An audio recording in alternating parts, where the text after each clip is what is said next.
Good morning, Ro. This is an AM call for me. Hmm. Is this an AM call for you? Yes, it's 4:58 and I am up. Welcome to another episode of Musings Behind the Creative. I am your host, Renata Dixon Nwosu, and my co-host. Could you please give us your full name? Roll. Just roll. She only wants to go by Ro. Roll. Yes. Row, row, row your boat gently down the stream, But merrily, it's merrily. you know what, but listen, roll is actually a Phoenician letter. Like you got Semigamma row and all that. And when Hmm. I went to look up, it means it starts with the energy of the chi. Hmm. So it's a symbolism of God. So I didn't Right, realize my mother did not realize what she was doing when she named me Ro. Now I right. won't go into the full pronunciation of my name, but I like to go by Ro because it means chi God. It's like it's God. So I come in you in human form personified. So if Ro can call herself Chi God in human Yeah. form personified, you are talking to another God. Yes. I am the unborn one. Mm. I don't need to Mm. go into it because unless you're Mm-hmm. Tibronian by nature, Yeah. it's not something I can speak about. But you could go onto tybro.com, and I'm plugging the adverts in my shows because I'm not doing paid adverts from other people. Okay. I Tybro.com, definitely. sorry, I get it. darling. You I said get it. definitely. I understand because I don't promote other people if they're not affiliated with me. We have to get these paywalls up, right? So I greatly understand. I get it. I definitely get it. So unofficially, I am an affiliate of Tybro.com products. Okay. I saw those Unofficially. products. You Yeah. saw the products? Hmm. What did you think of them? I'm gonna use some. I'm gonna especially those different meditation. Um, you know, the You can talk meditations about and everything that's on their website. Anything that yeah. you've read. For I like the Fortuna meditation.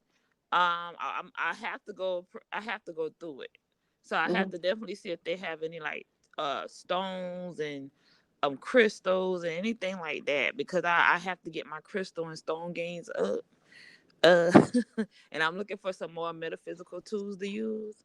I Right. don't care where I get them from. I don't care. So I don't care if I have to get it from here or get it bought here or sent here. I just want to get my physical tool games up because even in my services, and I don't know if I can. Well, yeah, most people Do know whatever me. you need to do. Do what you Yeah. need to do.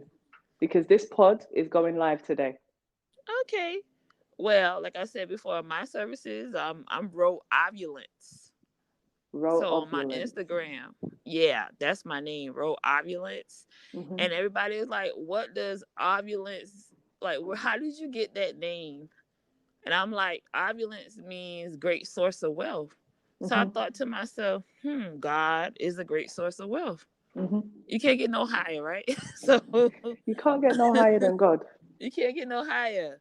So that's why I was like, Ro Opulence. I am a great source of wealth.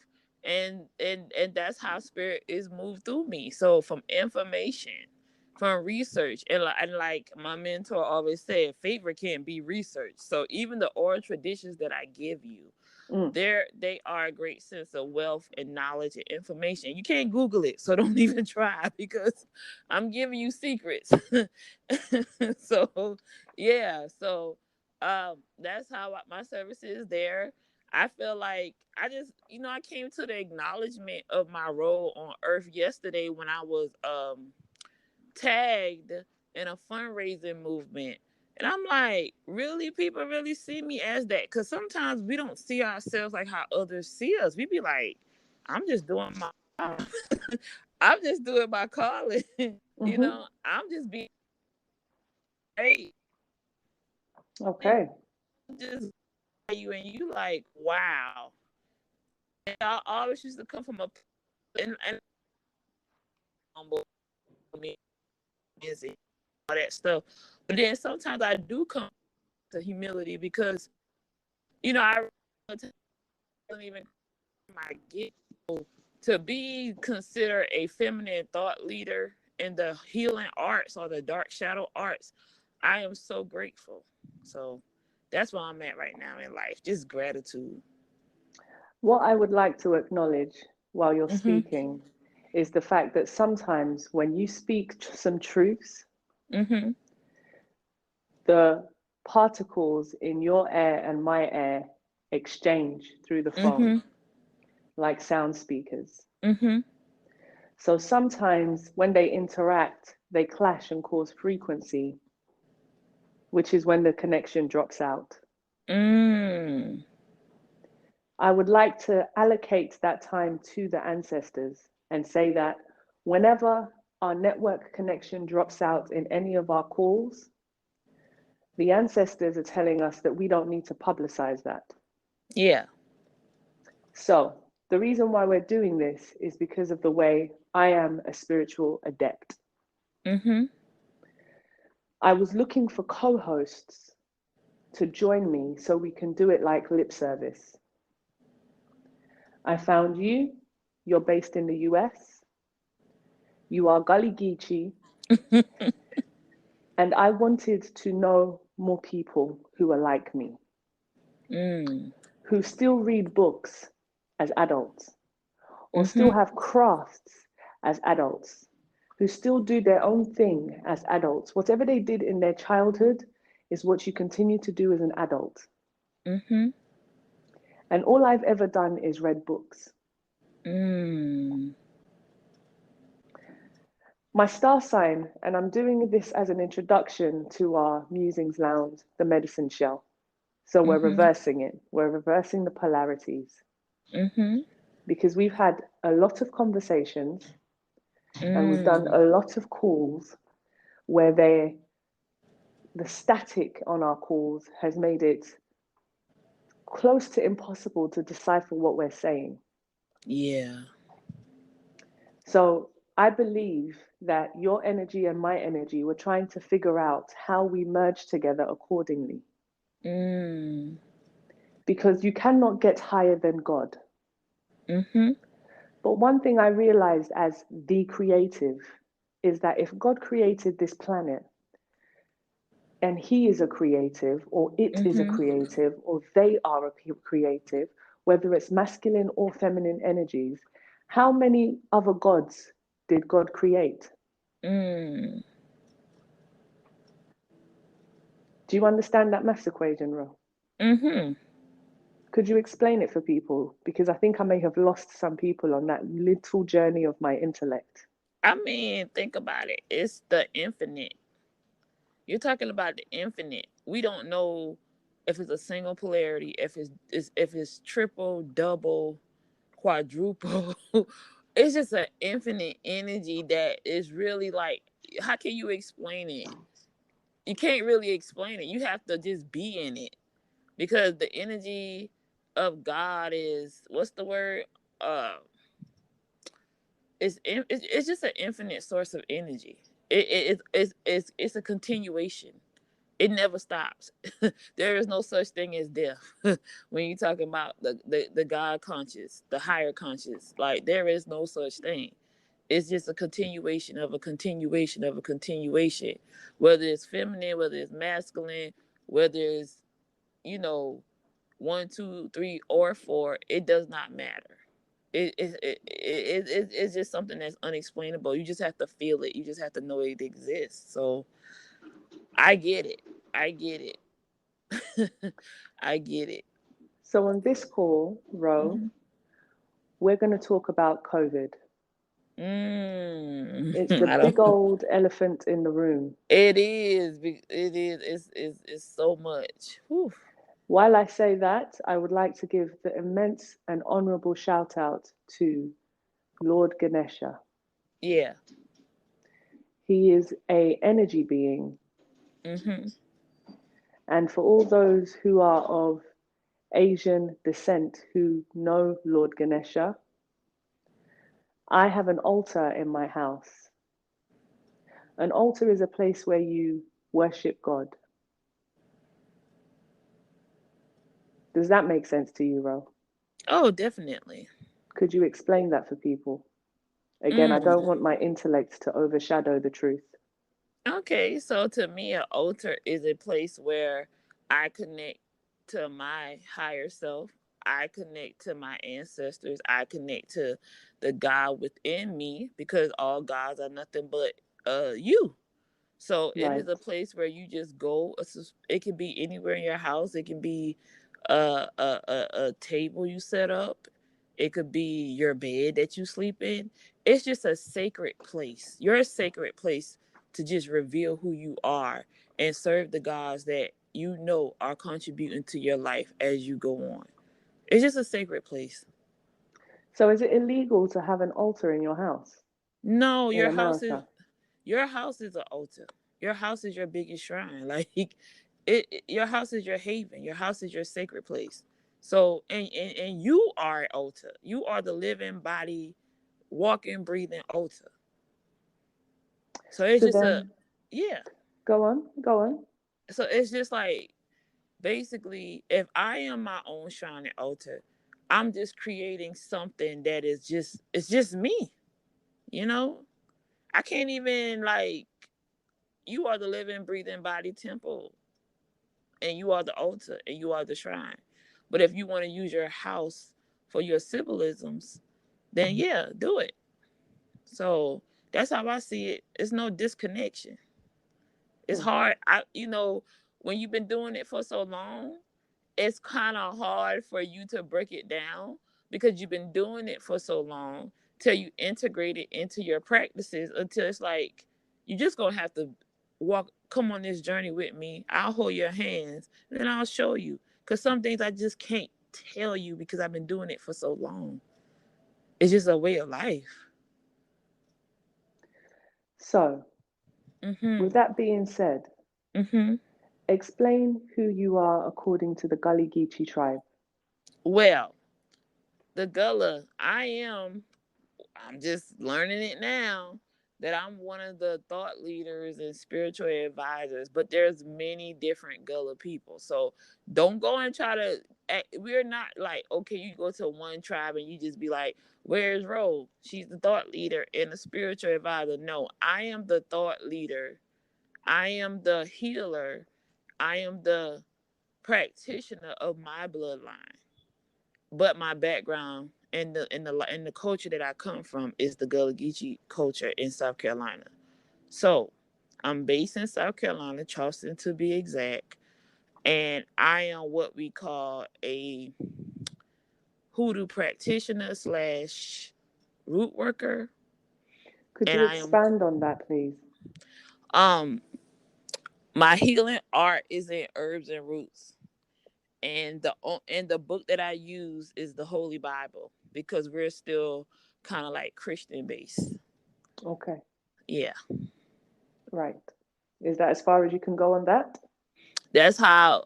That's one aspect of my journey, but my other aspect is I am also a shadow worker, and I am a uh spiritual advisor when it comes to the different goddesses. I am a goddess I'm a goddess worshiper, so I do all things in goddess form. Right. So and I don't separate the two because I know sometimes people be like, well, how you gonna be into the goddess pantheon and then also read the Bible, because they're interchangeable. Like a lot of people don't realize that because they haven't really went that far in their studies. So yeah. Hmm. So, could you please expand on that just a little more? Because I'm told I do not need to speak too much on this episode. Okay, so when it comes to my practice, I started off as, you know, learning about I was a Christian. Okay. I was a Baptist. Then I went to non-denomination. And let's first start off as I don't know if we can, go into that because I want to briefly summarize it. Okay. But as a child growing up, I was a Jehovah Witness. Right. As a Jehovah Witness, I went through that way, came through that door. And then after my grandmother, who was a Jehovah Witness, passed away, I started going to church with my grandfather, who was a Southern Baptist. So I grew up in the church. I was heavy indoctrinated.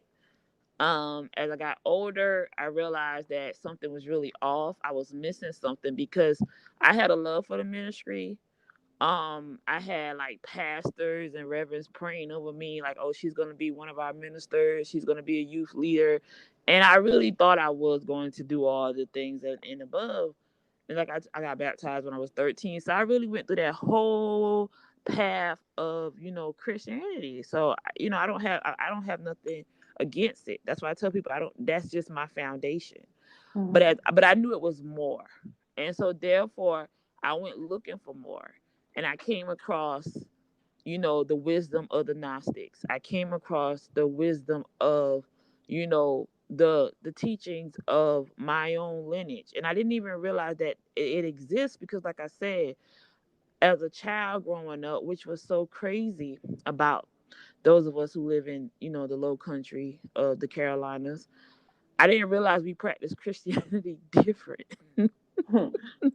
I didn't realize we did. I thought everybody went to get readings. I thought everybody went and got their palm read. I thought everybody went and get tea leaves done. I thought everybody kind of like mixed the Bible with astrology because my great grandmother, who was an Eastern Star, and my great grandfather, who was a Freemason. I just thought everybody did it. I was like, well, we all. But as I travel, I realized no, we kind of practice Christianity a little different. So I just went down that rabbit hole. That's what I can say. And found some, practitioners from the west of Texas, Grand Prairie, Texas. And I told them about my background and I told them everything. And it was like, you're a Guligi. I'm like, yes, I am. They was like, you need to go research your people. And I spent time doing research back into my own bloodline, no but other bloodline, but mine. And I realized that we were the first group to start working with fetishes, and we brought the cultures of our different backgrounds and cultures and clans to the Americas. We kept it in line and intact. And we are the first to have gullah fetishes and create a system that is called hoodoo. It's not like voodoo. It's two different things. And so I am a proud practitioner of that path. Now when it comes to the goddess path, that was a little different because what I learned is because I went through a man. And let me tell you something.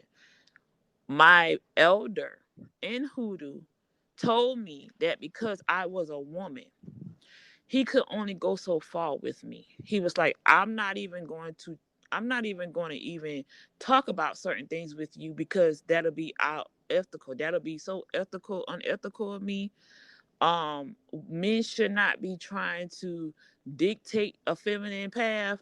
It's not for the man to do. I want to send you to some elder women so that you can learn yourself and know who you are as a woman. So he sent me to my mentor, and she's been my mentor ever since. So she's part of the goddess Sorry, pantheon. just bear with me one moment. Okay. Okay, continue. Yeah. And so that's when I met my mentor that I've been mentored ever since the age of 22. And she's more consistent on the archetypes of the goddess. So it is so I don't know how to talk about it because it's like she just mentor us into just being understanding that divine feminine, the dark divine feminine, and she just teaches so much. Like I've learned so much from the age of 22 to the age of 35. And so with a lot of knowledge and research on these archetypes, it's just like I incorporated it, and this is who I am now, wrote Ovulance, where I can go to the Bible, I can go to the Torah, I can go to the Quran, but I can also incorporate the goddess teaching and help women understand who their archetype is, the archetype that they're living. If they're living out an archetype that they're not supposed to be in, um I can really do all that work to undo all these things. And I only work with women, Mm-hmm. even though I have men who have asked me to mentor them, and I'm like, no, not right now. I can pretty much do readings for you, but when it comes to really like mentoring you, I leave that up to the initiation of, manhood with other men. Mm-hmm. But there have been plenty of men who have asked me to be their mentor. So I am what you call just a thought leader in the feminine practices and arts, and I love it. And like I said, my background is in hoodoo, gullah culture, and fetishes, and the goddess pantheon. And we're gonna Okay. leave that here because I don't want to expand too much on it. No, no, you can, because this is Hmm. where I give you your flowers. Okay. This is going to be the first episode because we had to clean up the frequencies first. Yeah. And you had to talk to me about a couple of things. Mhm. And we spoke about it in private. Mhm. And those things will never be said in public, Mm. regardless of whether we fall out or we don't fall out. Yeah. Because as women, we Mhm. must respect each other's dignity. Yes. And my dignity is in my culture. Mm. This is the point where people will probably say that I am conceited because I Mm. have lived a British lifestyle, Mm. but I am still Ibibio slash Mm. Efik. Mhm. So please, Ro, I have a couple of questions for you Okay. that a couple of people have been asking, but they don't want to ask the question. Mm. What is the dark side of a goddess? The dark the dark side of the goddess is the side that you repress and you suppress. It is the emotion of rage. It is the emotion of anger. It is the emotion of your authentic feelings. Like you don't, because we're taught to always be happy. We're taught to always have good feelings. Even if we're not feeling well, even if we're angry about a situation, even if we don't want to even forgive the person. So when we talk about the shadow arts, it is the side of you that you hide. It is the side of you that subconsciously and unconsciously that you do, and you're not aware of it. So we integrate that into our healing practices, because if you don't understand that those feelings need to be validated, if you don't understand that you cannot misplace that anger, Mm-hmm. you will not be a whole person. And so I see all these love and light workers always promoting God, God, God, God, God, God. But what they don't understand, that the shadow aspect of yourself, the what they call the demon, what they call the devil. If you don't acknowledge that, you can't get to God like practices. You can't become the God of your life if you do not understand your lower nature. And so what I do is I help women validate their lower self. I help them get past and stop suppressing and repressing feelings and emotions that they always had. I make them go through their dark nights. I make them honor the parts of them that they don't love, because in your imperfection, you learn that you are already perfect. And so my goal is to really do that work, that greater work. And so when people talk about the dark goddess, they always look at it as just a mean person. Oh, the reason why you're doing that is because you're so angry with life. And I'm like, that's not true. Most of us who work on this shadow side, we are some of the most compassionate people. We're some of the most loving people. But we understand the need to like do we understand the need for it.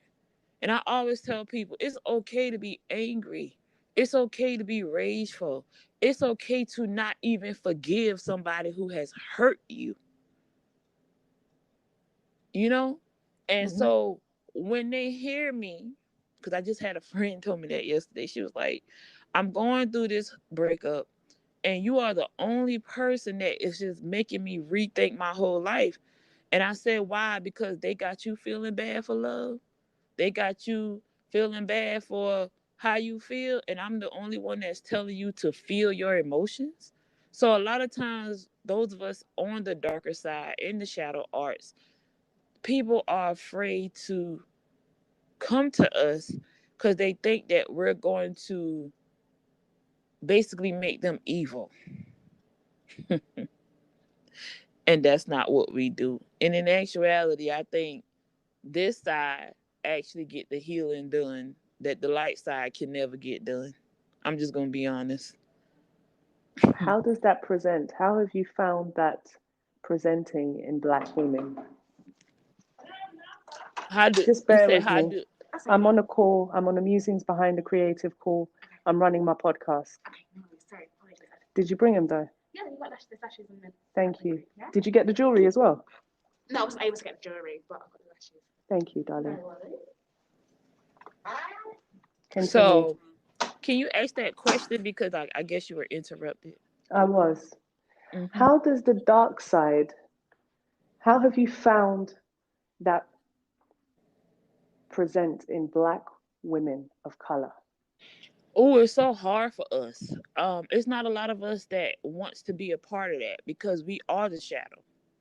So how can I say? Sometimes my heart bleeds for us as Black women because we are afraid to do that work.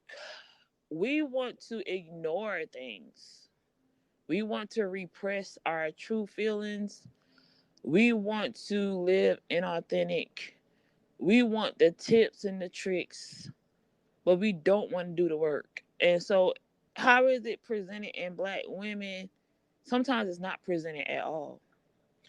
Um, I was in a group of, like I told you, like 500 women, and they all was trying to figure out what is the shadow teachings like.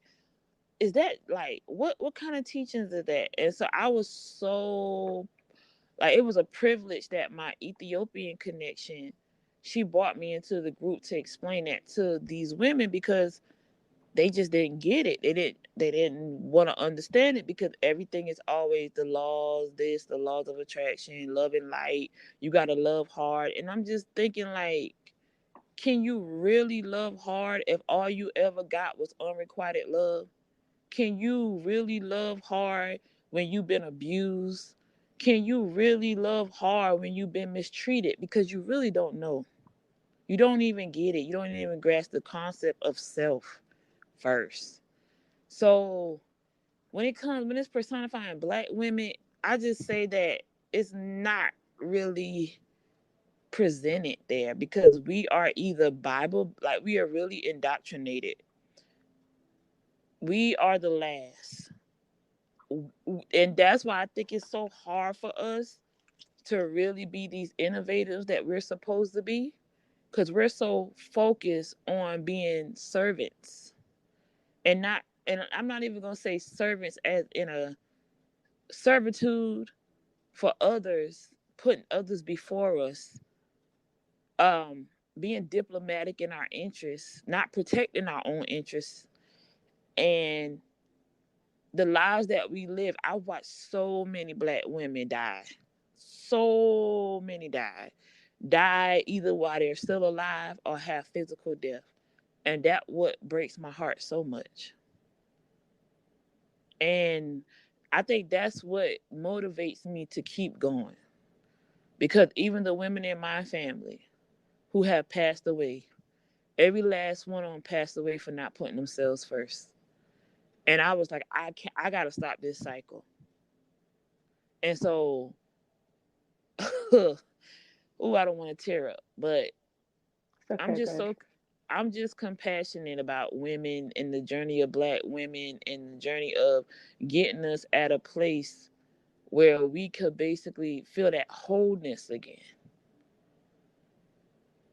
I'm like, if I don't do nothing in this life, at least I made my mark by helping the matriarchs of the family get to a place where they can be solving within themselves, where their children can last from generations to generations, and where they can just really be proud of who they are and love themselves in their wholeness, even when they're not. Love themselves in an apartment, love themselves in a room, love themselves in a mansion, love themselves so much till it does not matter where they at in life, that they continue to love themselves. And that's just my goal. Like, man, that's, oh my God, that's my goal. Like, that's every day I wake up understanding that's my purpose. Because I know what it's like. I wouldn't be on this journey if I didn't practice it myself. If I wasn't my own, if I didn't get the mentorship, if I didn't get the healing, I wouldn't even be here today to be on this podcast to talk to you about it. So I'm in gratitude. Hmm. I'm in Have gratitude. have you found that on your way on this journey, you have lost a lot of friends? Oh my God, that is the death. Let's talk about that. That is the death. I've even lost friends that I didn't even imagine losing. I even lost friends who had to stop because they couldn't come with me. And that is the death, to lose the people you love. Because it's like they don't get your journey. And my mentor told me this one time in a session, and I can say this. She said, people like you, but they don't respect you. And I never understood what she meant by that until I really started looking at, like the scales fell off my eyes, and I started seeing people for who they are. They like being around me. They like my energy, but they just don't know how to respect it because they don't understand me. And at first I used to cry about it and be in grief every time I lost a friend, every time I lost someone that I got close to. But then now I rejoice because it's like the faster you can get to your purpose, you're going to have to let the weight get off of you. And if that person is weighing you down, how can you move? And one thing I will not do is put myself in sacrificial energy. I just can't do it. And so I've lost friends. I've lost family. Sometimes you lose your parents, even before a physical death. I have women who had to really emancipate themselves from their families and their bloodlines because it would have been at their own detriment to continue be attached to these people. And the hardest thing is to be told, how can I put this in words? You may needed that bloodline that came through, but you're not from that bloodline. That's the hardest thing to really conceptualize. How can I be born of this mother and this father, but not be of them?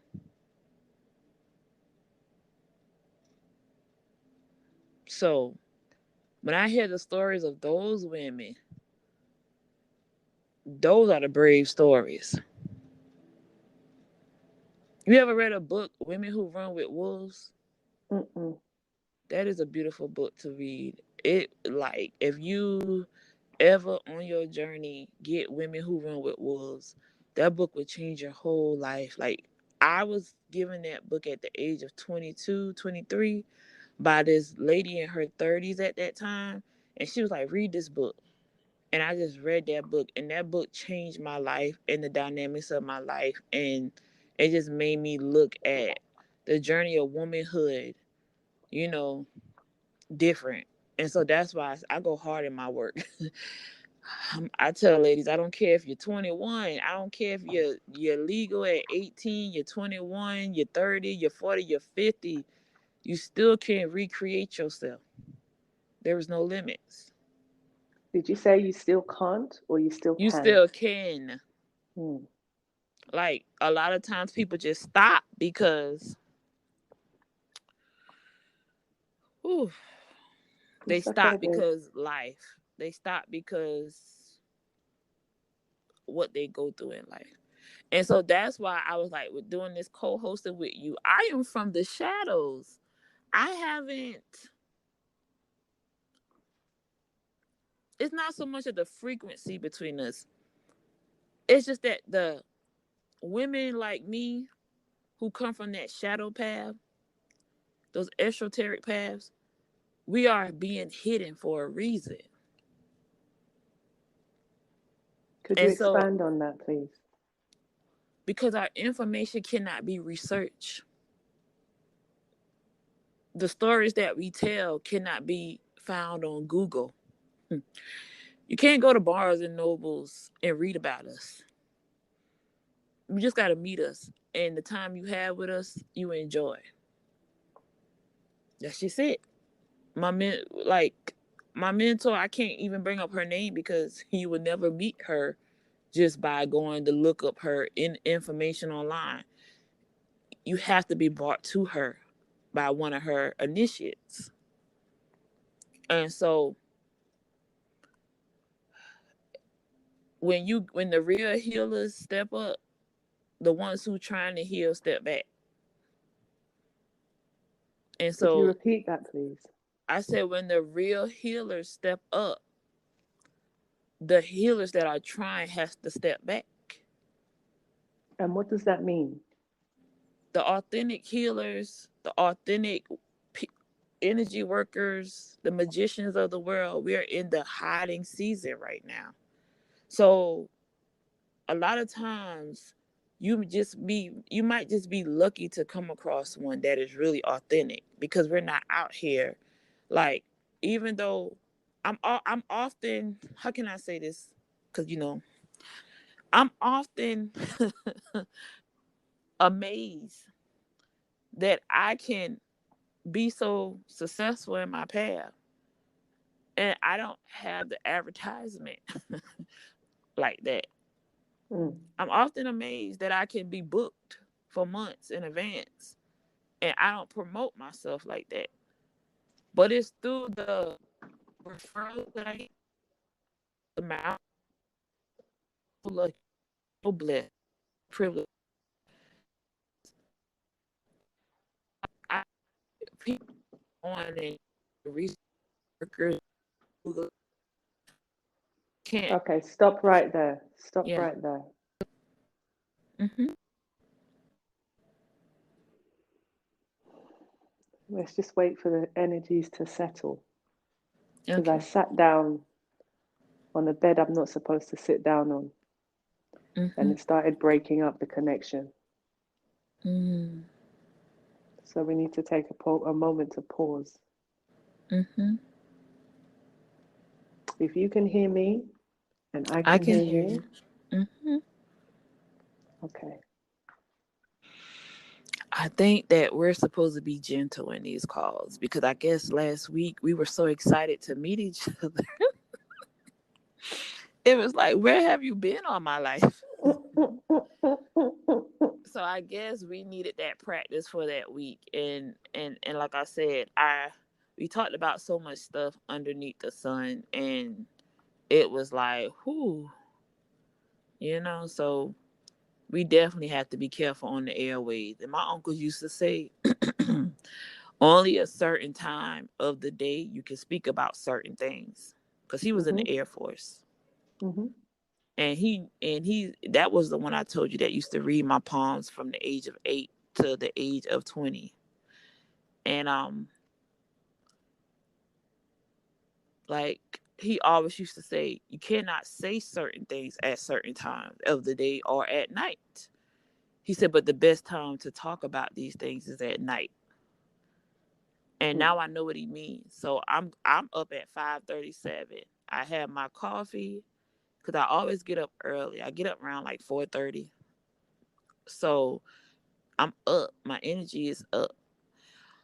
And so I was like, okay, let me reach out to her because I think it's, I can probably talk to her because I saw that when I tried to, go into the midday or, maybe at 9 or 10 o'clock, that's where the frequency starts happening. And I guess that's when people start their day, and we're basically supposed to be quiet. So that's what it is. Hmm. So yeah, you know, it's I just wish more our women. I wish that the healing arts of the shadow would be more presented, and we don't fear losing our families, losing our lovers, because I think that's a big deal.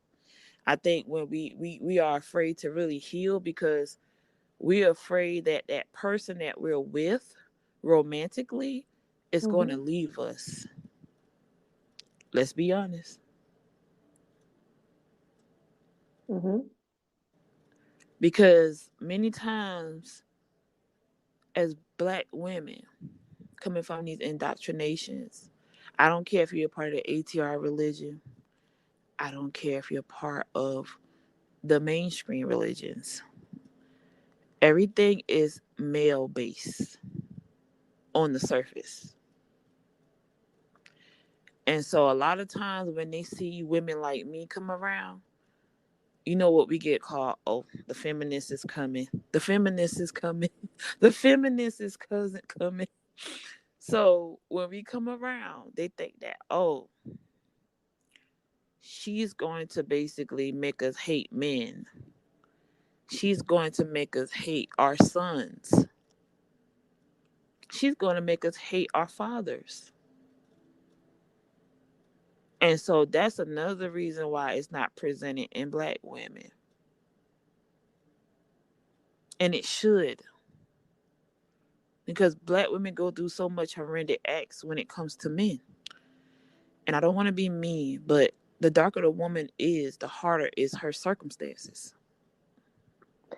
And can I interject in there? Yeah. Are we talking about light skinned, dark skinned, or are we talking about your genetic code? It could be both. You can have a question that is right is still wrong, and wrong is still right. We can talk about colorism. We can talk about featureism. We can talk about classism. We can talk about all of that. And so when they meet women like me, black women, who have women from all different walks of life, all different. Like I told you in private, I said, well, I'm gonna just be, not too deep with it, but I have women from all different cultures, tribes, clans come to me, and they think their journey is so different. I keep hearing the same narrative. I don't care if she's from the Caribbean. I don't care if she's Black American. I don't care if she's West African, South African, East African. The narrative is always the same.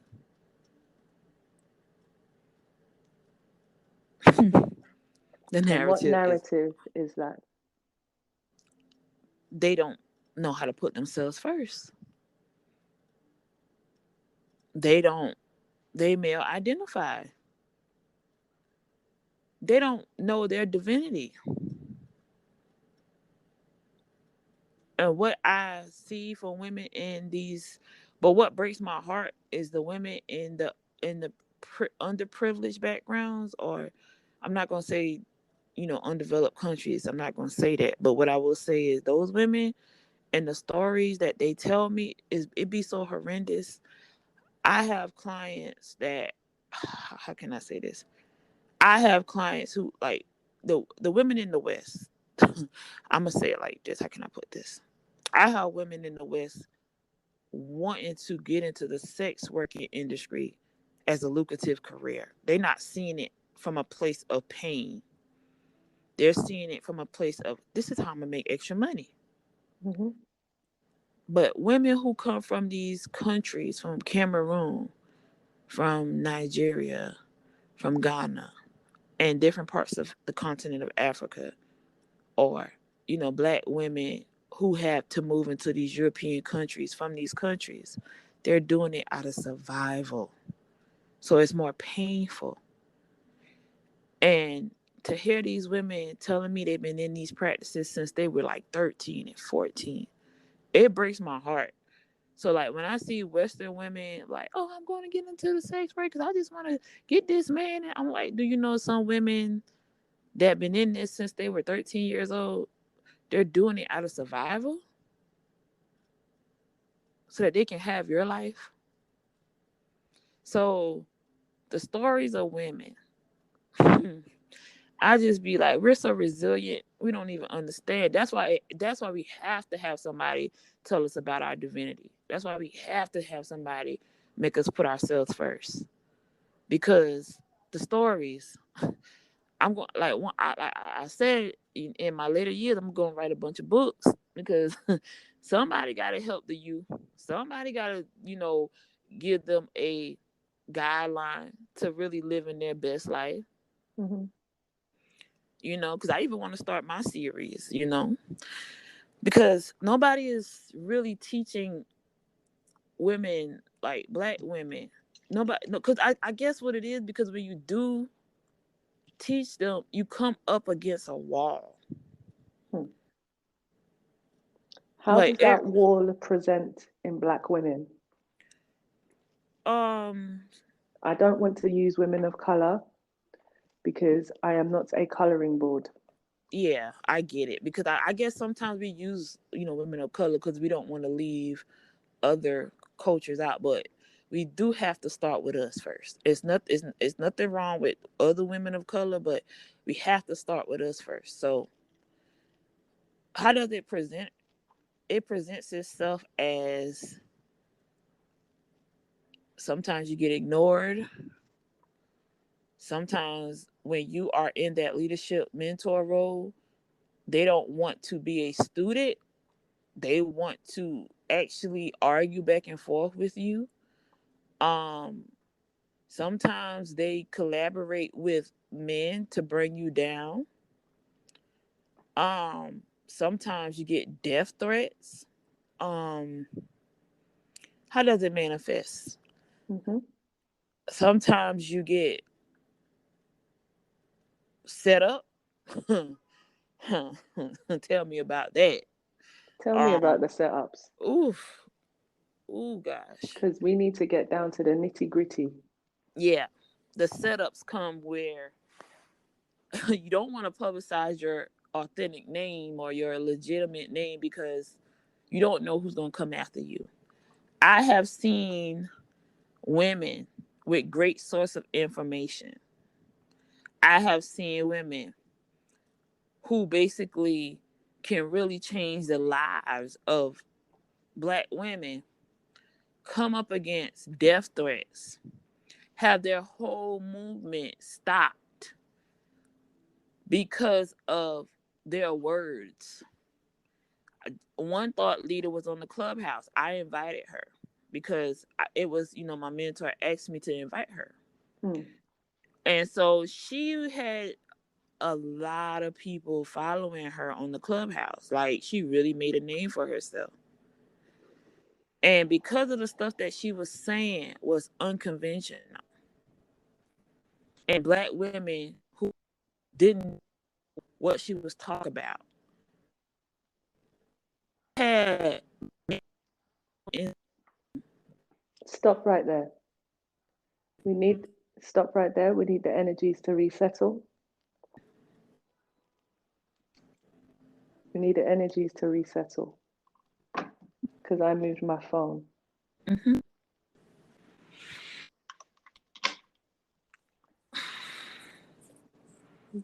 Exhale out.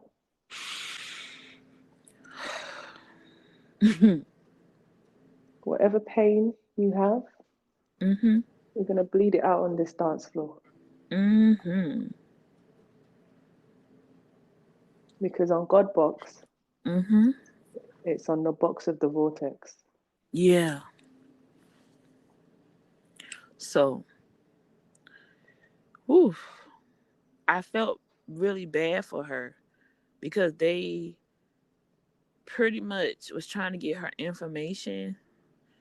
They pretty much wanted to Who tear was her trying to whole. get her information? Are you The, talking about a specific scenario or a specific Jane Doe?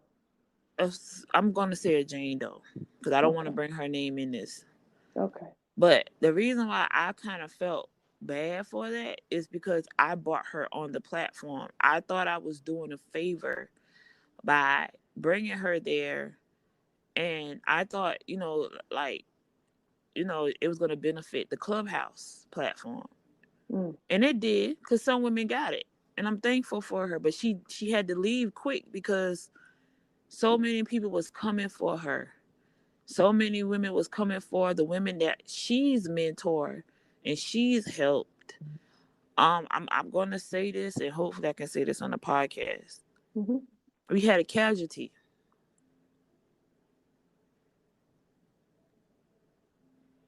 Could you expand on that, please? What was the casualty? One of the girls died. On the Clubhouse? Yeah, they don't want to talk about that, so I don't know if I can talk about that. It's up to you what you want to talk about. This is your floor today.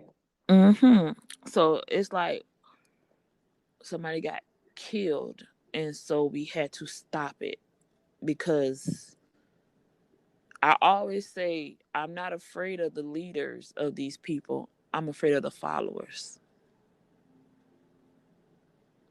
And so, because of that,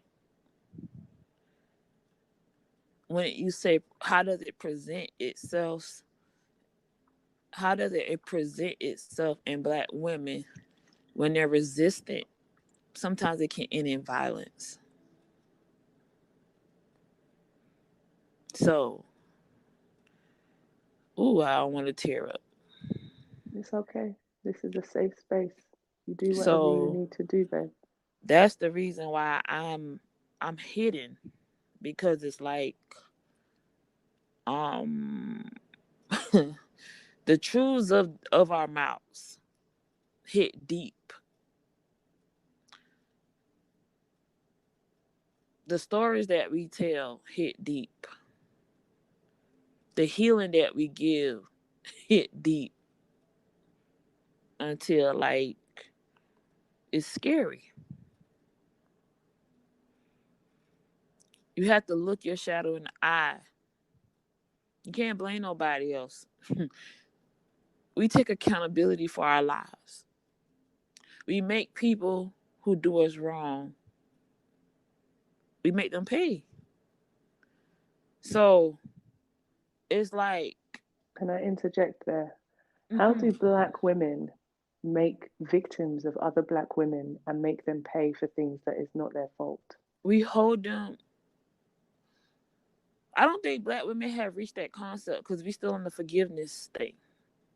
When I heard a woman told me who molested her throughout her life,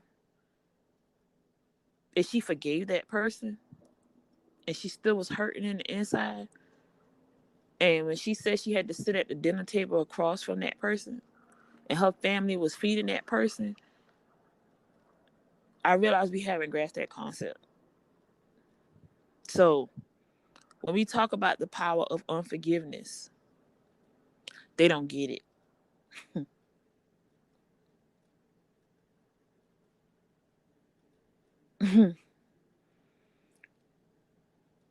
When we talk about accountability, they don't get it.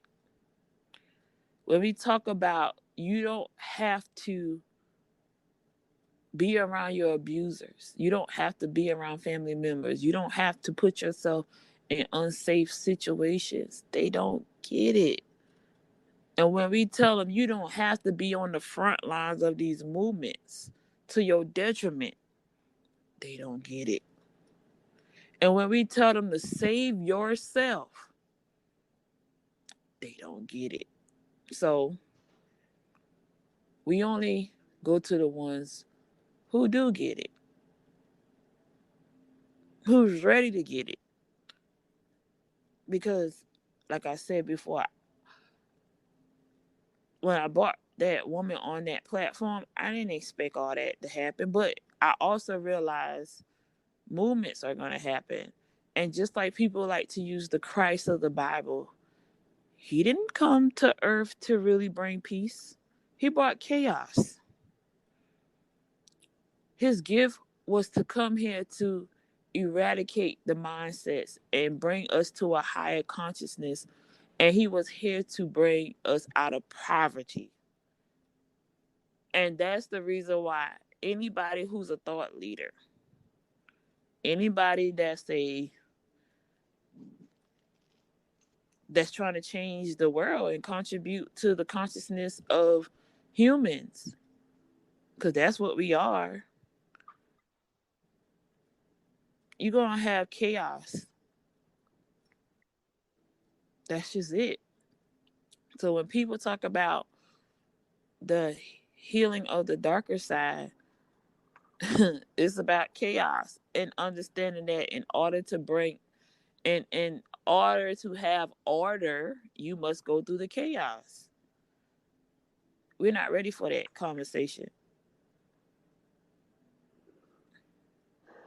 So, how do you bring peace in chaotic waters? There is only peace when you go through it.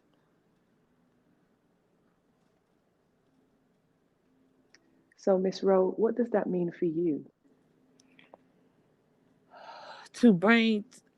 I rebel in chaos, especially in creative chaos.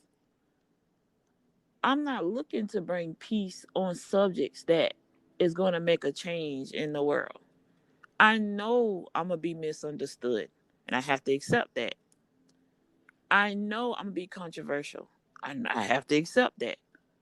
And I know I got to protect myself at any means necessary because I have to accept that.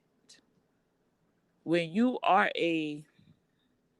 what you call it, when you're shifting the energies, you cannot expect for it to always be peaceful. And I think that's the issue. We want the love and the lightness of it. We want somebody to coddle us, to hold our hands like babies and be like, oh, yes, you're going to get through that. And no, you probably won't. And I've realized that on my journey in doing this shadow work, my mentor has compassion for me, but she don't coddle me. She make me sit in it. She make me accept it. She make me take accountability for the life that I've created. Because she tells me your divinity is you. And God's have to walk into their divinity and cannot make excuses. And so in my work, I make people honor themselves, even honor the shit that they put themselves in. Like honor it all. So I don't think it's like how can I say, the piece that we're thinking about with the Zen, the Zen movement. Yeah, you come to some Zen movement once you fully accept the situation and you fully accept yourself. You have a Zen moment. But to just think you're going to have a Zen moment when you're going through the chaos, no, that's not going to happen. When I brought her on the platform, she didn't have a Zen moment. She had to argue with so many different people. But she said, when you are a thought leader and you voice your thought out, you have to also be aware that you will be challenged. So that's just it. And I don't think, and you know what? I think that's why we cannot compete the way that we need to compete, because we're afraid.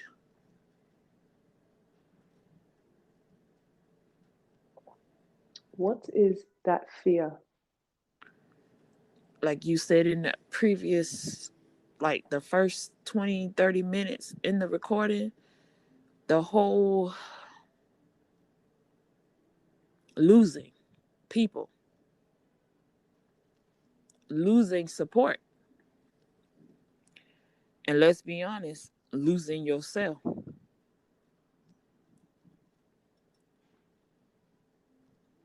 And that's why I pose a question. Or what are you going to give? Who are you going to give up? Places are you going to give up to truly live the life you desire?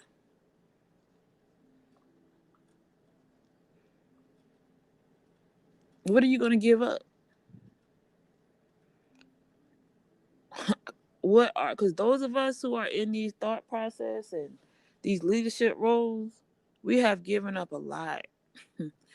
We have lose ourselves. I told you that NARS, that Barkley sound, I'm crazy. That song. Could you say that again? NARS Barkley crazy song. The song like I remember. Calm down. Calm down. Mm-hmm. Relax. Because when you get a little bit emotional, Mm-hmm. the frequency fluctuates. So let's just take a moment. Let's just take a moment. Mm-hmm.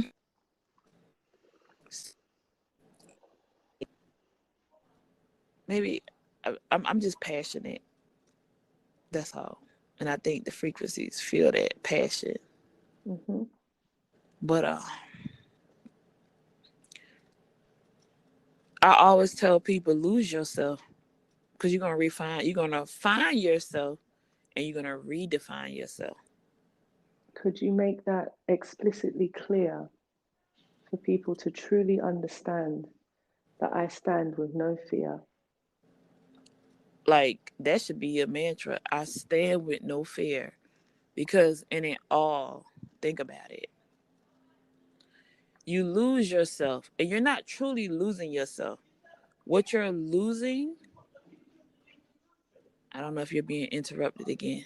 I'm not. Okay, what you're losing is the narratives that you told yourself, the communities that put all this information into you that's outdated. You living for other people, whether you're living for your culture, whether you're living for your tribe, whether you're living for your parents, whether you're living for this identity that you keep seeking that is not in your best interest. So that's what you're losing. And sometimes it looks like you're going crazy. It looks like you're about to lose your mind. But when you really have that moment to regain yourself and listen to your own thoughts and seek people who help you regain yourself, because yes, listening to your own thoughts is cool, but you still have to seek mentors, you still have to seek guidance. And I always tell people, you have to even ask the universe to send people who understand your higher calling better than you do. And then once you meet those people and you get those tools to sharpen who you are, then you can start redefining your life.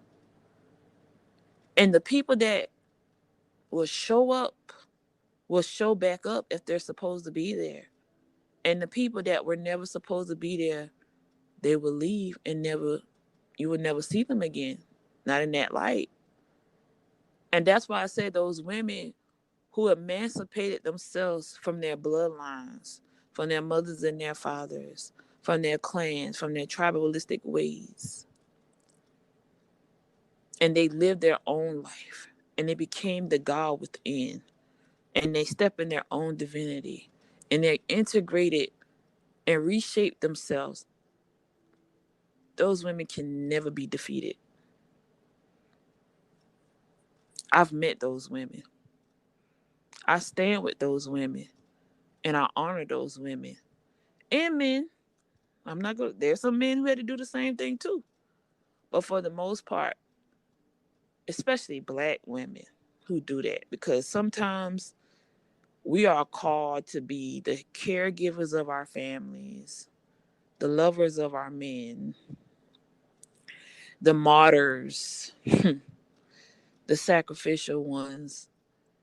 And the minute we just drop everything and really start living for ourselves, we go through the most life lessons and the deaths and the cycles of them all. Because how could you?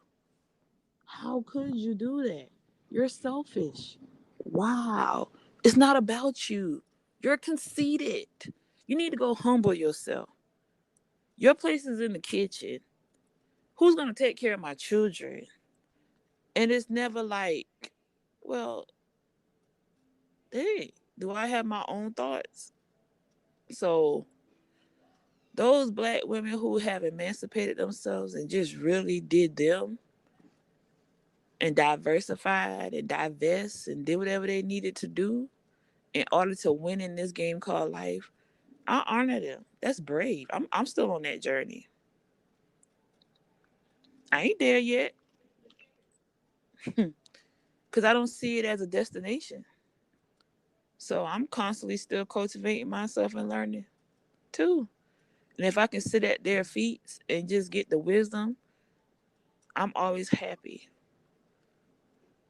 because I know I'm not alone in this. And I think that's another thing why it doesn't present itself with black women, because we're afraid to be alone. We are afraid of the season of solitude. Because we're so community based, you know? And we come from community backgrounds. I'm Guligi. We're community based people. Like, I live in what we call a quarters.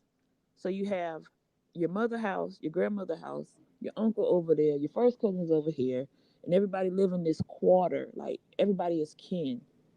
And so, yes, it's a good sense of belonging, because you don't feel like you ever without, because physically, if you hungry, somebody's there to feed you. If you need clothes, somebody there's to warm you. So I guess that's another reason why.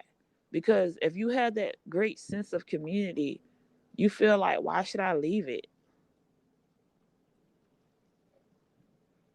My physical needs are being taken care of. I'm just going to go ahead and just live my life for my community, because if I leave it, I'm going to be alone. Who's going to feed me? Who's going to shelter me? Who's going to put a roof over my head? Like, and I think that's what it is too. Do you think that because of this way of doing things, that women unfortunately shackle themselves to men they do not need to marry early on in life? Yeah, pretty much. Could you expand on that, please? Because we look at them as our saviors. We look at them as they're going to save us from our chaos. And we put some in this God ranking place when they're just humans too. And so we put them in these sacrificial positions where they can't really love us because they're too busy trying to survive with us. So, do you think it's a sin to marry early? I think it's a sin to marry when you don't know yourself. How can I marry somebody and I don't know who I am yet? I'm still redefining my life. Because see, a woman thinks that she's gonna marry one time and that's gonna be the end all. But a wise woman knows she may marry many times. And in America, Mm-hmm. what are the legalities of getting married?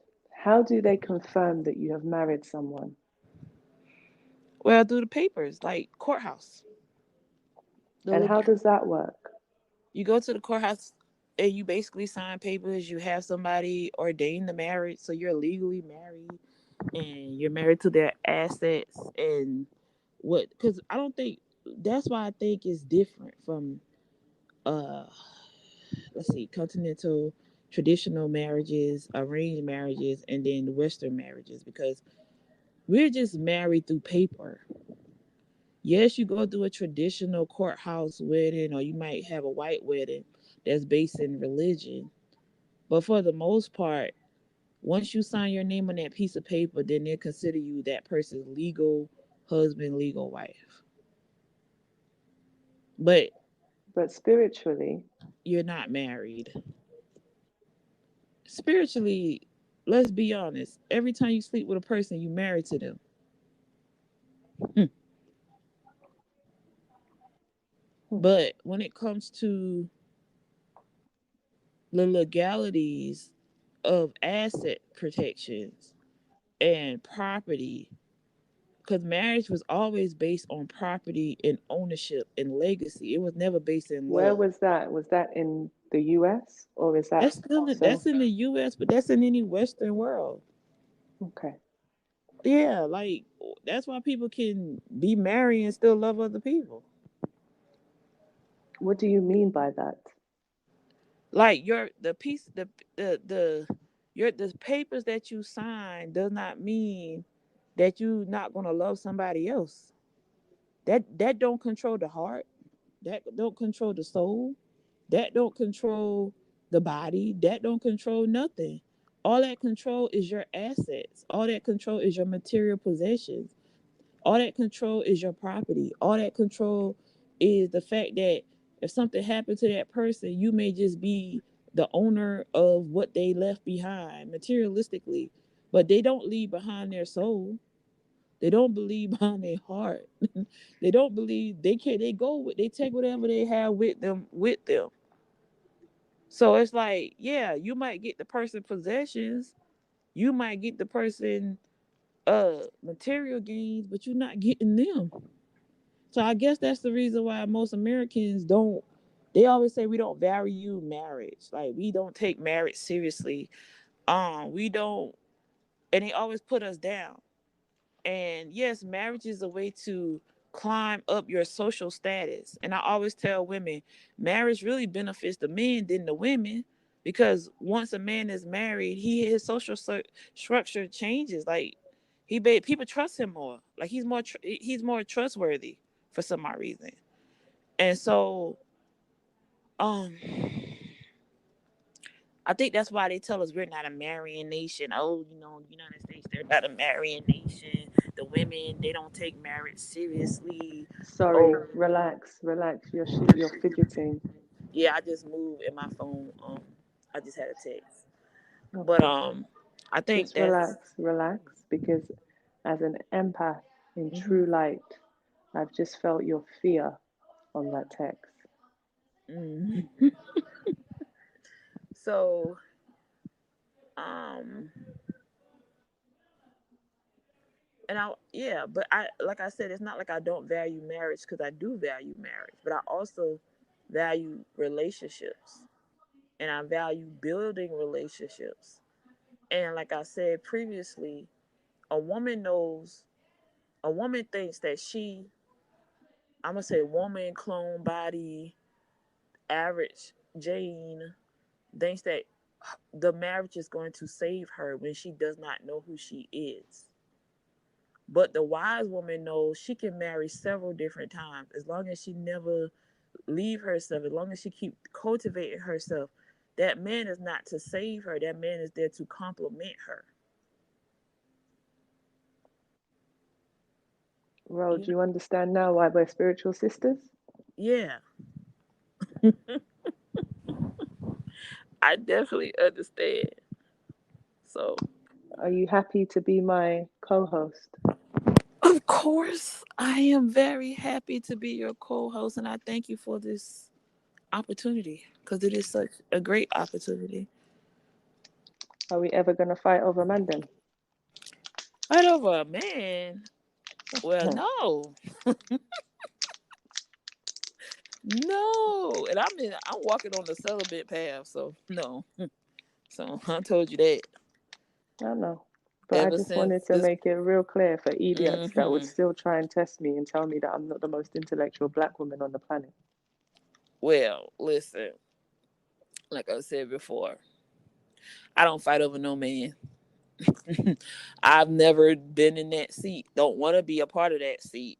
And listen, if you have to fight over a man, that means he's neither one of our men. Cause like humans gonna do what they want to do at the end of the day. So I always say, listen, I have a private life.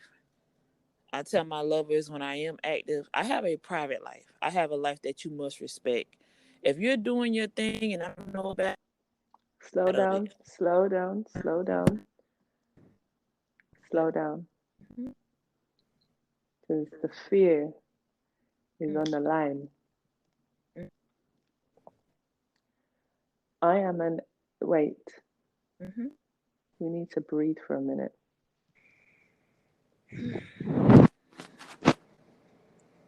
Okay. We need to chill for a minute. We need to let all of that really settle into people's spirits. Mm-hmm.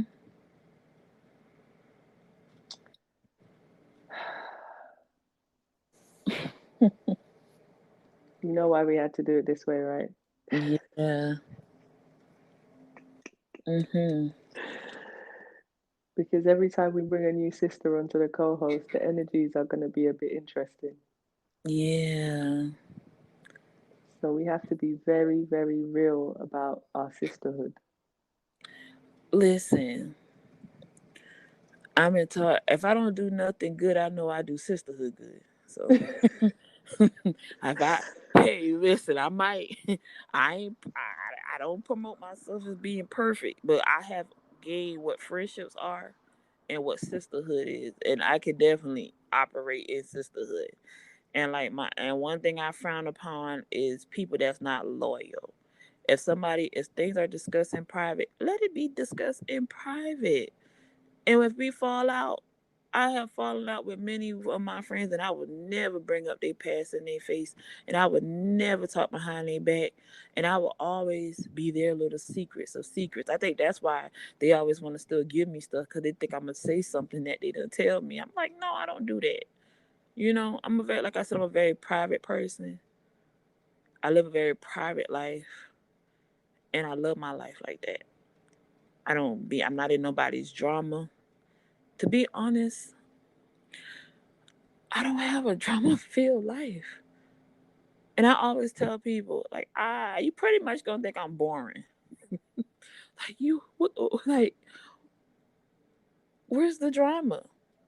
I'm sorry. I can't do it. I don't dwell well in drama.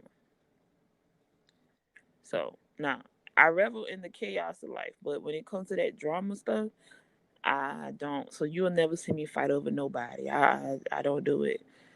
I think I recently had some guy a couple months ago. He told me that he loved me, uh, and that his girlfriend found out, and Yo, she called me, Lord God. and she Repeat, was like, repeat, repeat that for me, please, because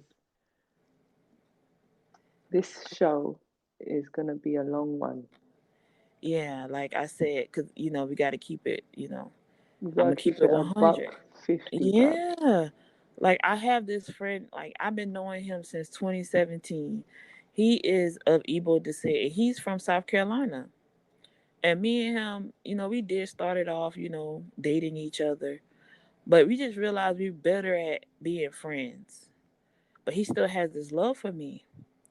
So for his birthday, we went out last year. Nothing romantic, just had a good time. But the energy felt like newlyweds because everywhere we went, people kept saying, y'all marry, y'all marry, y'all marry. And we're like, no, we're just friends. Like, that's just it. So I guess he still has love for me. Sorry, let me interrupt Mm-hmm. just a second. Mm-hmm. Bro, I don't know how many men you've slept with. Mm. And I'll never tell, but okay. I know how many men I've slept with, Yeah.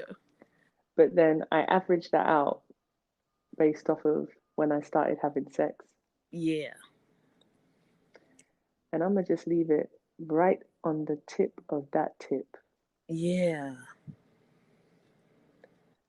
The reason why we're having this call like this is the introduction to the Musings Lounge. Wow. The way I play spiritual warfare with God Mhm. is that He likes to test me and makes me write idiotic exam papers. Mhm. Those exam papers are what He then uses to give as an example to people in my life as Mm. to how not to fuck with me on my Mm. intellect. Mm. You are my sister wife on this show. Okay. 13 Clan Mothers is the book that I was supposed to have read. Wow. I have been avidly disturbed by the mental institutions of the United Kingdom. Mm. I have been avidly disturbed by people who think they can manage me because they want me to be their baby cakes. Mm. And I am nobody's baby cake. Mm. So there's parts of me that really can flow and rhyme like a Nostradamus. Mm. And then there's are fluent in intellectual, barbaric, I'm going to slew you down until I slay you. Mm. Mhm. And the one thing that my parents haven't quite understood about me is that don't play the joker. Mm. You see, my parents didn't know that I wasn't working for my company. Mm. And when they didn't know, they were happy.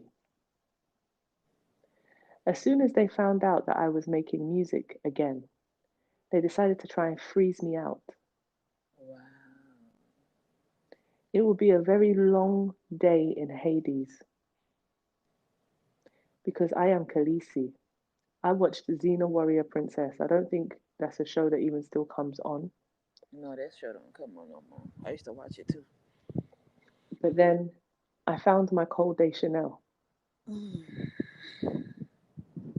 And he may not be what they like, but he is exactly what I like. Mm. And the reality of it is that my parents have lost their daughter because they have not taken the time to learn me as a person, as an That's adult. true. That is due to the fact that the British system awards women who go and have children underage with homes Wow. and penalizes the intellectual ones. Wow. So I am 36, sitting in a mental institution, having this most eloquent call with you Mm. because I still run musings behind the creative. You so baby my Wait, hold on, Woo. hold on. The energies need to settle Yeah. because there's some movement work going on outside. They're in real time. They're rebuilding this hospital with patients in it, Mm-hmm. and they are finding out some truths that I already knew, that I already know, and that I told them.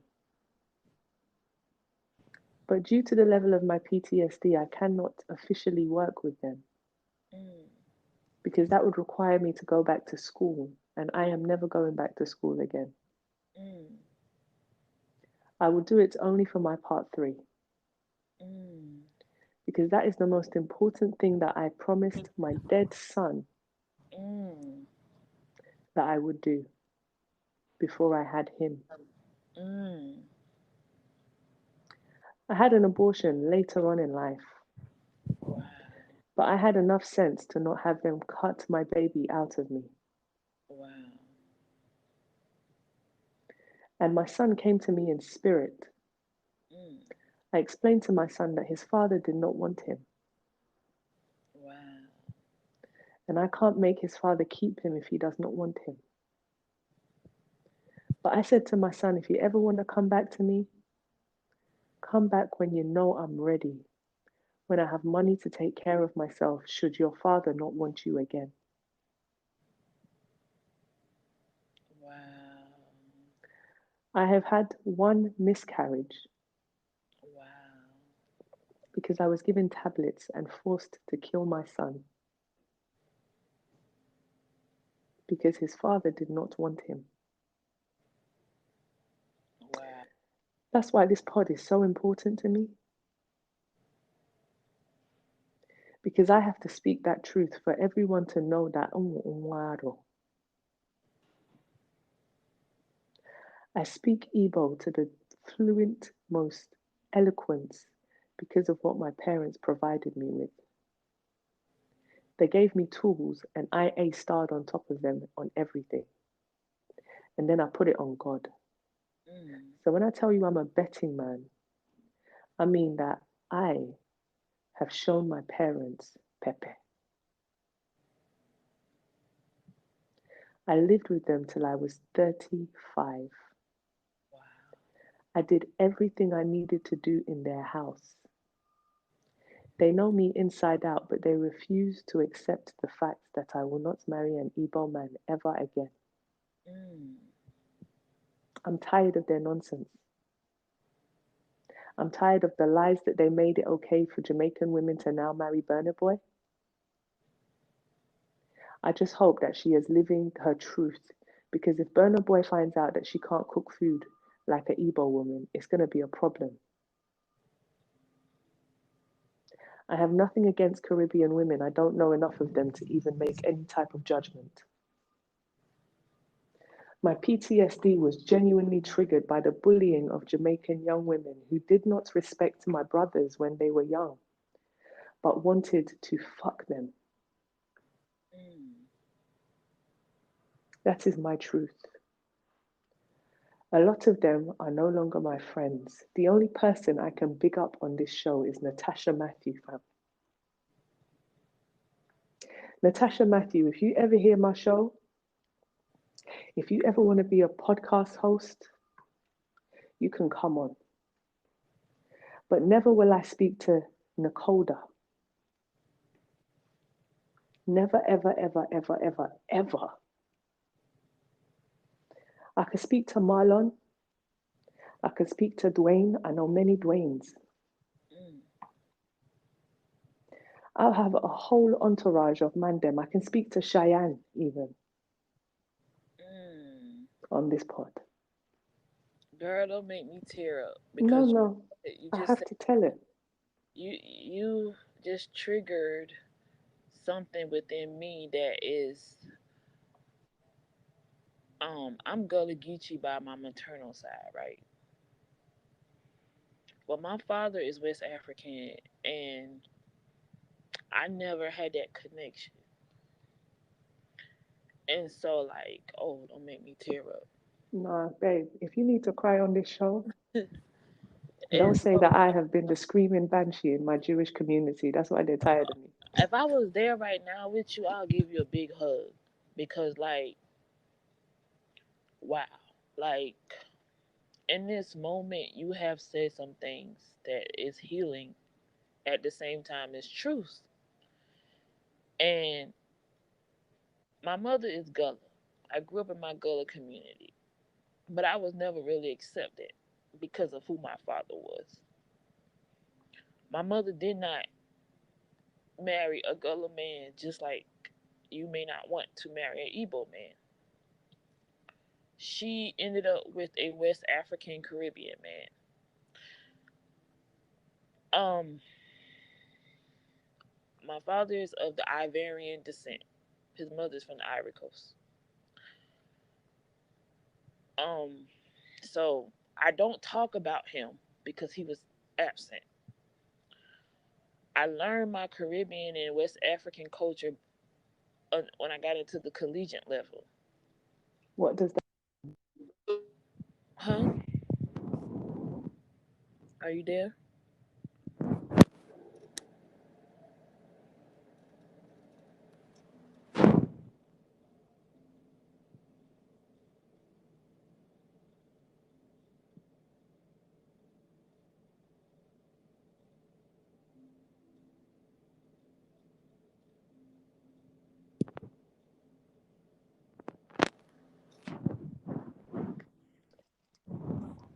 Are you there? I had to let that call ring out.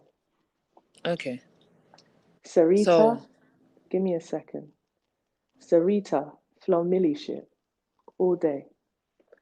I said to you that I will work with you. We're still working together, Sarita. Sarita, if you want to co-host on my show, you come and bring all the A-bombs, B. Because now, let me just make it really clear. Mm-hmm.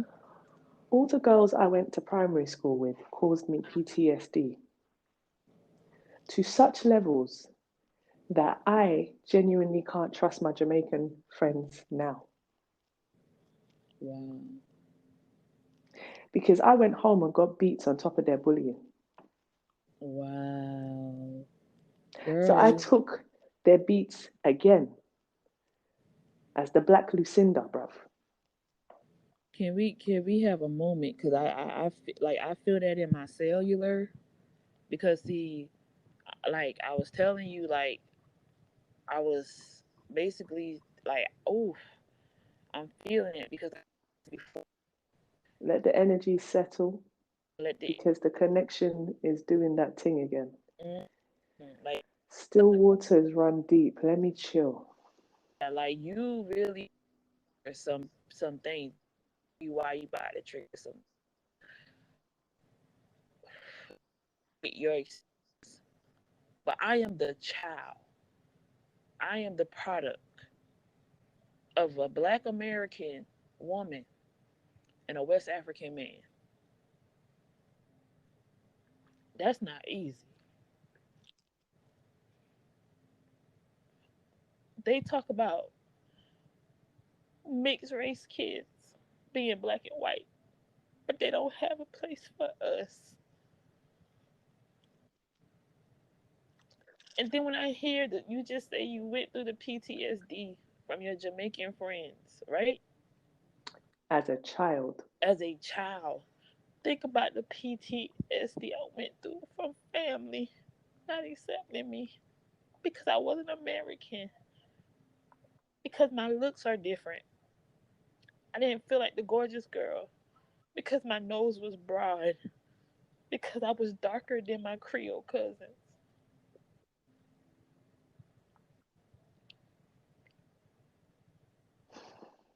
let's just let that one sit and settle in people's spirits. They don't realize that.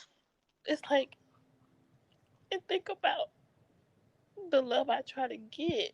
I don't click with Black American men at all. I I see them as my brother.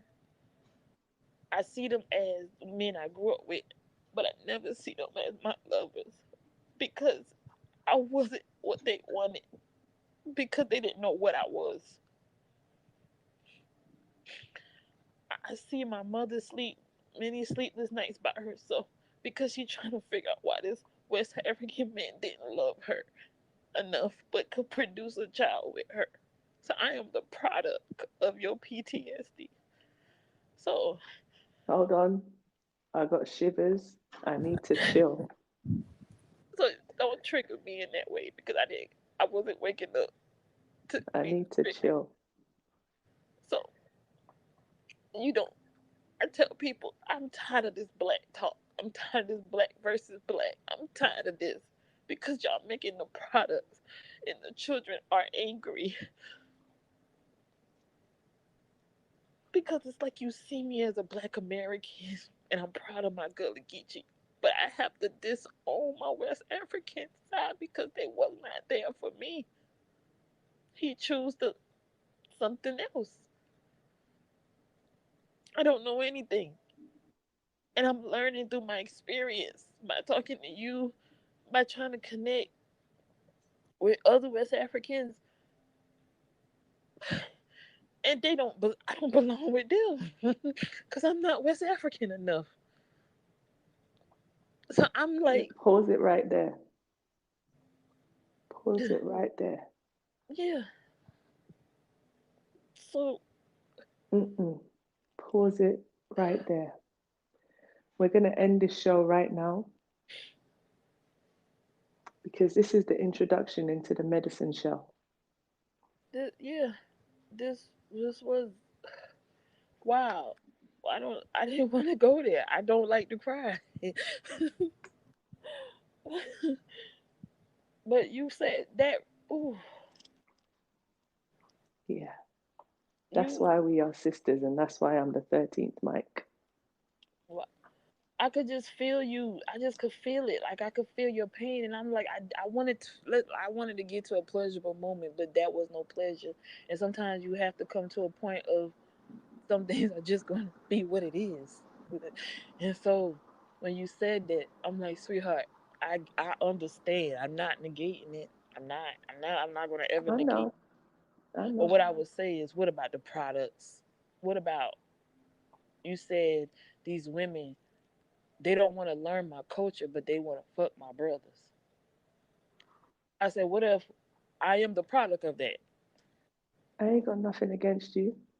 You know? I Yeah. recognize my PTSD and I keep it where it is. Yeah.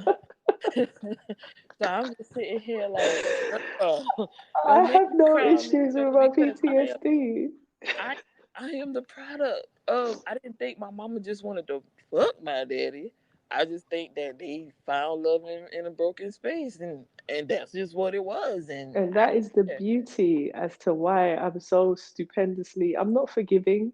yeah, It's just that I've lived with my parents for so long that I just know how to let sleeping dogs lie. yeah. So that's why I'm like, man, I always like. Whew, that's why I told you. I said, listen, if the women of that culture don't accept you, you're not gonna be a part of that culture. So ain't Mm-mm. no It need. don't work like that. That's You know? why, that's why, that's why Shanoa, Mhm. there's a lady called Shanoa. Mhm. Your Daniel brother disrespected me, but you're learning how to cook Nigerian food. Shanoa, if you ever want to chat to me, you can chat to me. You can shot to me and chat to me. Becoming no seminar idiot. Mm. That's how much patois I've absorbed by I living that. in a Jamaican woman's house. Cheryl Brown, Latoya Brown, your family, bruv. Your absolute equity in my life. You are the last household I slept in before these idiots tried to turn me into a mental institutionalized babe. Mm. I have nothing against any of you. Should Mm. you wish to call me anytime. I just needed to make sure that when this show comes out, it's an exclusive. Ooh, cause that And if girl, I'm breaking up, Anchor, I will never work with you again as a company. like, Let me just repeat that again. mhm. Uncle Barry, bruv, Mhm. you are welcome on the show anytime. Any one of Latoya's elders that want to be on this show, you're welcome to it. This is the Musings Lounge where nothing is Mhm. off the table. Jermaine, Rolly, me I call two people in one. Any of all of you who want to be on this show and want to talk my thing, talk my thing. Me no blood clot business. You see it there? I speak small, small patois, I see. but I speak a little bit of English. Mm. And then I roast it in mandem roady bullshit. Mhm. So I can speak a whole load of tongues. And I do speak in tongues. So tug life, to God be the glory. Mhm. You see me, dog? Fireman, to God be the glory, bruv. All right, Aries. All right, that's that power. So this is where Mhm. I calm it down again. You can't like it. Just like woof, No, girl. because I I'm felt calm that like pain. Rex. Calmex. I felt that pain. I was like, because I know like a lot of times Africans and African Americans have this beef. And and I know that a lot of Africans suffer PTSD from African Americans. And so I always have to be that bridge or that communicator to say, listen, it was the ignorance of our parents. It was the ignorance of the elders that did not tell us that we were cousins, that we were sisters, that we were siblings, that it was two brothers or two sisters who left the house and went different directions, but it don't mean you're not family. Toby And so, Nigwe, let me just interrupt on that one.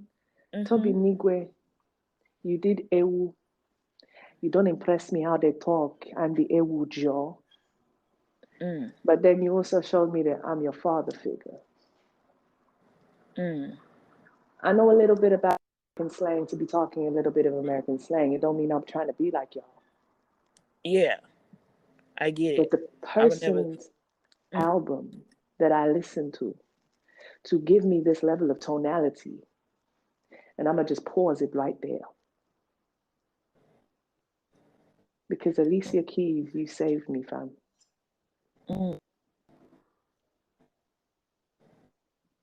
Your album saved me. I mm. need the energies to relax because I can hear the frequencies agitated. What? Maybe we have to ring a bell before we do this or do something to clear the airways. Because the day is Wednesday. Today It is the is. day of communication. Today is the day of Mercury. Today is the day of Herman. So maybe I have to do my Herman's You work. do that. Do that right now. Yeah. So I have to, ask Herman's, the god of communication, to help us be able to have a sound and clear communication with each other without the interruption of frequencies, because we will communicate and we will do the work of the calling of, broadcasting our truths to the public. I understand that we're underground people. We ain't polished enough to be publicly out there, but we still can work towards that. So in this space, we get raw. Is real. Is real, and you really like. Ooh, you had me triggered because I don't talk about my other side. I don't acknowledge that side of me. Only when I'm in New York City, people see it. They will never know that I'm from South Carolina. They will never know I'm of Guligi heritage if I don't tell them. If you meet me in person, you will see your family. You will see you. Were like, are you West African? Are you Caribbean? Because I really don't acknowledge that side of me. So when you said that, you trigger the hell out of me, because I'm not saying that my mother went in saying I want to sleep with this man. I think she was genuinely and really in love with my father, but it just didn't go the way that she expected it to go. And here I am, a product of it. And that is exactly why we have come to the end of our show. Mm-hmm. So, For all of you that have been listening, Ro, please reintroduce yourself to the 13 clan mothers. I am Rose. I hail from Charleston, South Carolina. I'm a proud Gullah Geechee woman, and I'm a proud West African woman, and I own my truths, and I'm thankful for being on this platform. I'm thankful, and I sit at the feet of the 13 mothers because I too am a future matriarch and mother. So I thank you for having me here. This was a healing moment for myself.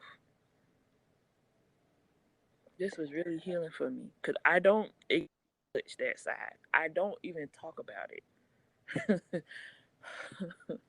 On the other side of this tip, I would like to shout out Mm-hmm. to Charlemagne, the God,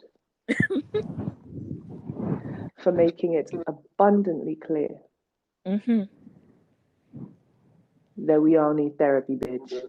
We do. Thank you. Oh my God, I love you, girl. You about to oof. You gotta come over here. I'm gonna make some rice for you. Please, because I eat food all day.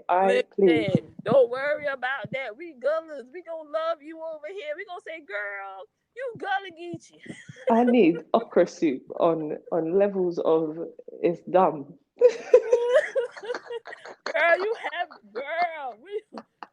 Girl. Ooh, I was a soldier. I don't cry. Oh God.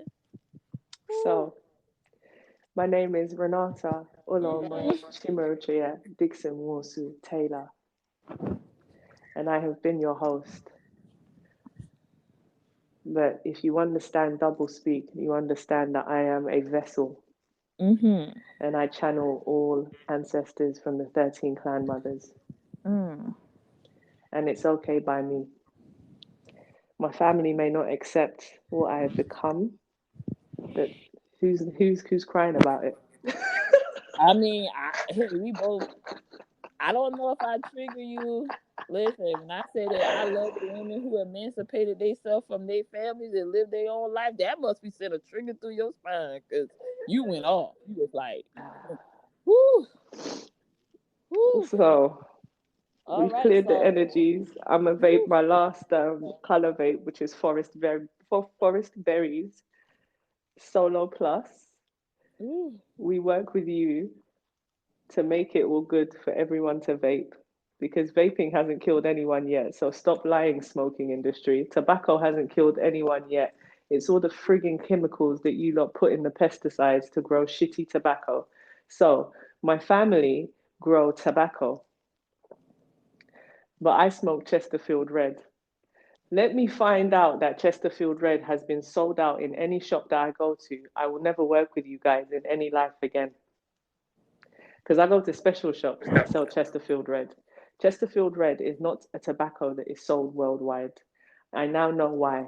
Because it was given to me from my family's bloodline. And that is the best I can say about how much I smoke Mm, Chesterfield Red. mm. And I'm really going to end it on that note. I've been your host, Renato Loma Chimochea Dixon Wosu. If you ever want to pronounce my name with empathy, you will call it Nwosu, because I'm not going to correct you lot. Okay? Because Nwosu is also in Ghana. So I won't correct you. If the Ghanaians are willing to not correct you guys, I will not correct you. But if you want to really give me respect, Nwosu, Nwada Nwosu, as Ada Joseph Sopuruchi Nwosu, alias 430. If you ever see my dad in the end, yeah, just call him Elvis. He's a booker's man. And soon enough, my dad is going to start bopping the way I bop, because I learned from my dad how to walk like a roadman. Nobody else knows that but me and my daddy.